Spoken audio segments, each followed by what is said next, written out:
नमस्कार साथियों, NEET exam यानी डॉक्टर और डेंटल डॉक्टर बनने के सपने के एनटीए के नीट एग्जाम में भारी आशंकाएं, विवाद, गड़बड़ झाले की बातें खुलकर सामने आ रही हैं।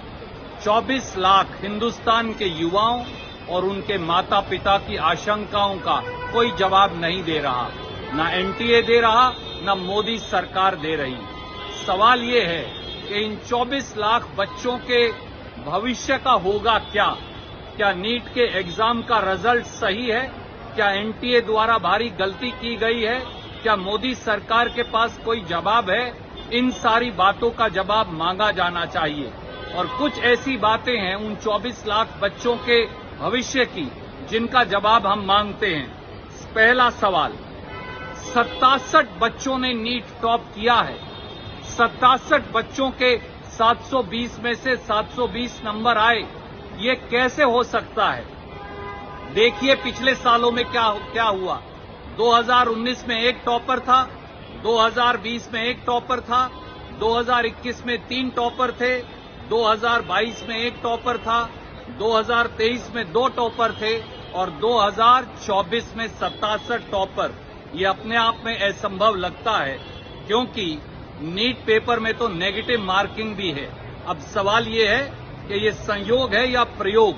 दूसरा सवाल, क्या ऐसा हो सकता है कि 67 में से 44 टॉपर ऐसे हैं जो ग्रेस मार्क्स के आधार पर हैं, यानी उनके सवाल का जवाब ही गलत था। एटम्स को लेकर जो सवाल आया उसमें पहले ऑप्शन 1 सही बताया गया, फिर ऑप्शन 1 और ऑप्शन 2 दोनों सही बताए गए।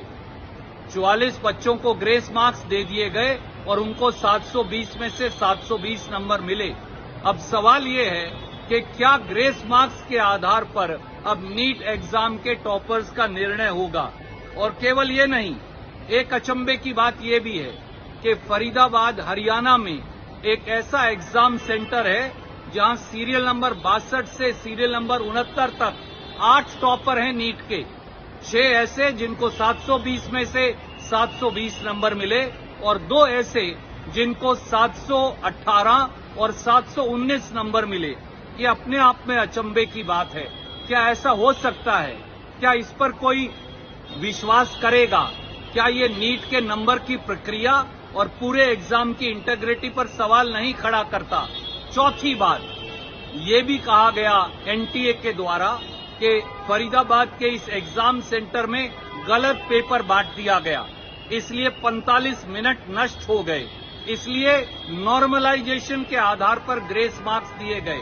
अब सवाल ये है कि ना तो नीट एग्जाम का ब्राउचर, ना एनटीए की इंस्ट्रक्शन, ना मोदी सरकार की इंस्ट्रक्शन ऐसा कहती कि इस प्रकार से ग्रेस मार्क्स दिए जा सकते हैं, वो भी तब जब उन ग्रेस मार्क्स या नॉर्मलाइजेशन के आधार पर नीट एग्जाम के टॉपर्स का फैसला हो रहा है।